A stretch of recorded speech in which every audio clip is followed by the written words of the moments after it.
Bonjour tout le monde! Voici une capsule portant sur l'ère des quadrilatères. À travers les exemples que nous allons faire ensemble, je vais vous faire part de la démarche attendue lorsque vous faites des calculs afin d'aller retrouver l'aire d'un quadrilatère.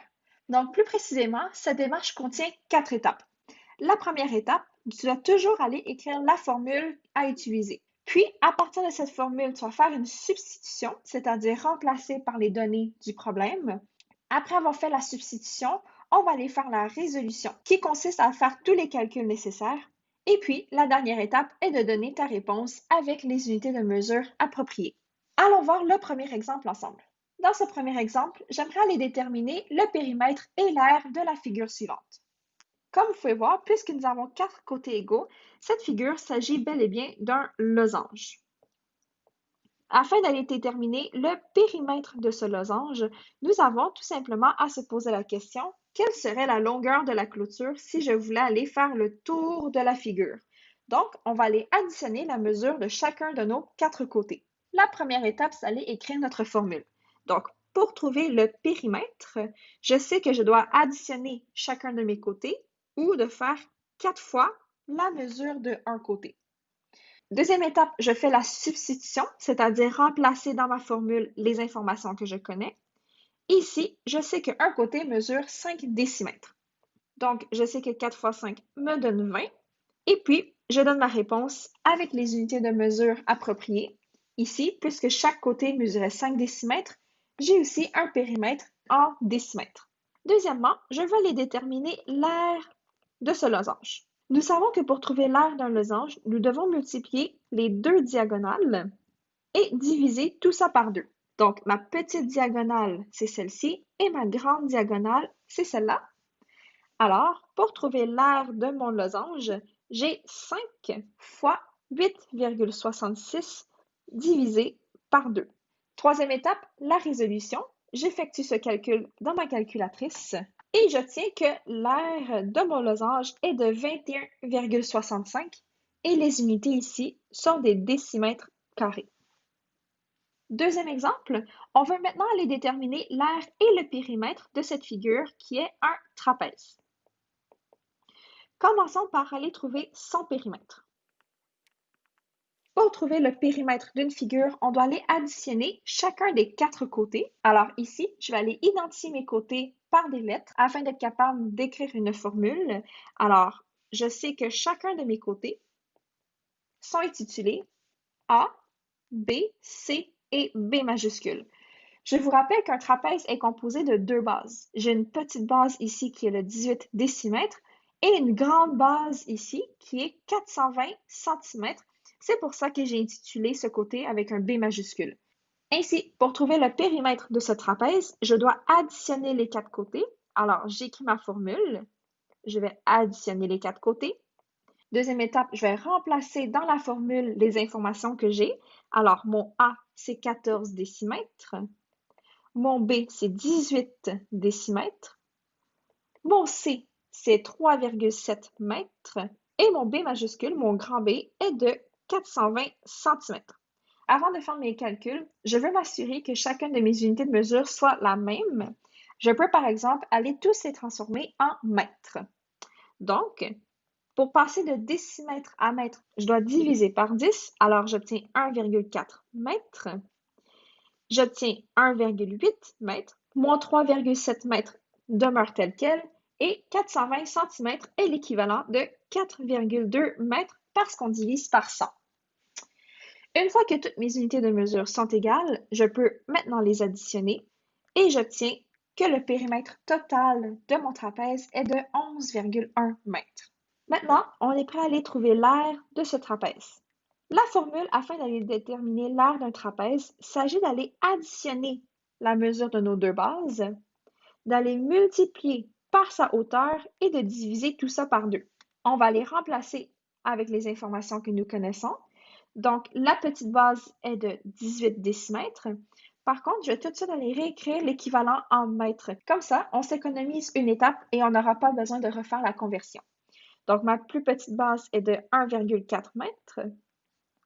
Ma plus grande base, ici, 420 cm, on avait déterminé que c'est 4,2 mètres.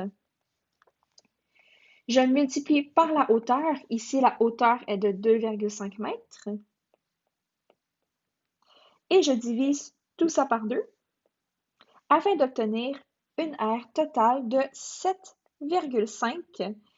Et les unités ici que nous avons, puisque ce sont tous des longueurs en mètres, j'obtiens 7,5 mètres carrés.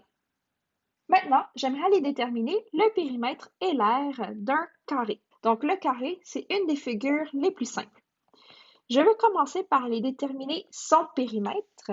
Comme je peux voir, mon carré est composé de 4 côtés isométriques. Donc, chacun des côtés vont mesurer 4,2 décimètres. Et puis, pour calculer le périmètre, il s'agit d'aller multiplier 4 fois la mesure de un côté. Je peux donc aller réécrire que c'est 4 fois 4,2. Pour faire ma résolution, c'est-à-dire mon calcul, je trouve que ça donne 16,8 décimètres. Pour trouver l'aire de mon carré, je vais aller utiliser la formule vue en classe, c'est-à-dire de multiplier côté fois côté, ou de dire que c'est côté exposant 2. Alors, tu peux calculer l'aire d'un carré de la manière que tu préfères.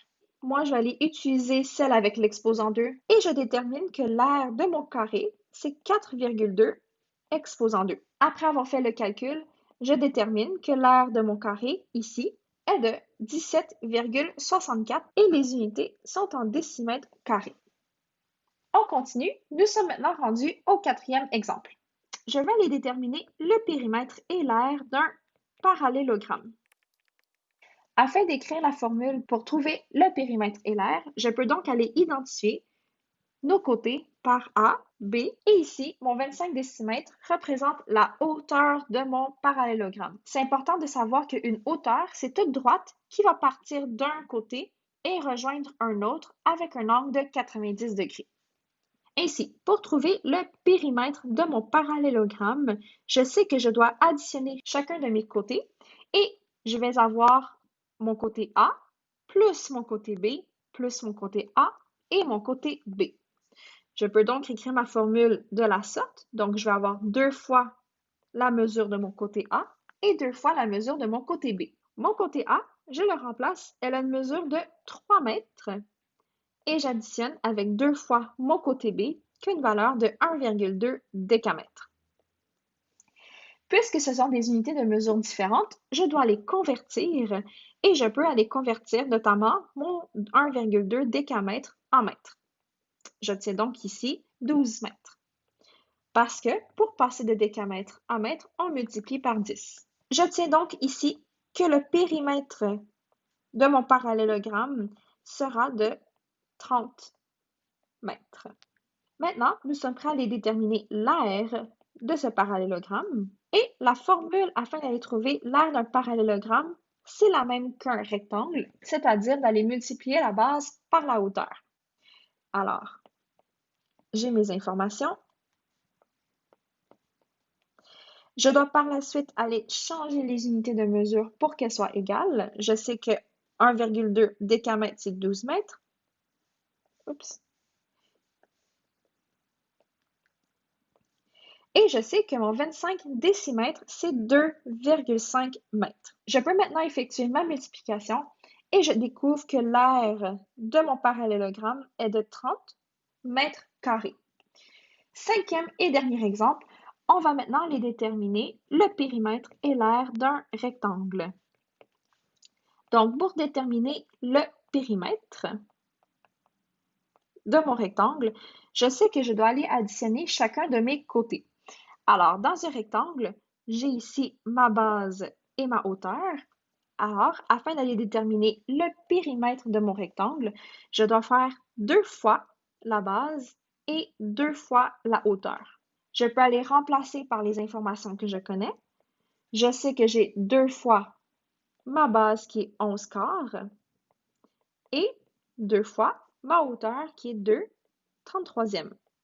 J'ai donc 22 quarts plus 4 33e. Et pour finaliser cette addition, tu peux tout simplement le mettre sur ta calculatrice ou trouver un dénominateur commun comme tu as fait en secondaire 1. Et puis, on obtient que le périmètre de cette figure est de 371 sur 66 décimètres. Je désire laisser la réponse en fraction afin d'avoir la réponse exacte. Finalement, allons trouver l'aire de ce rectangle.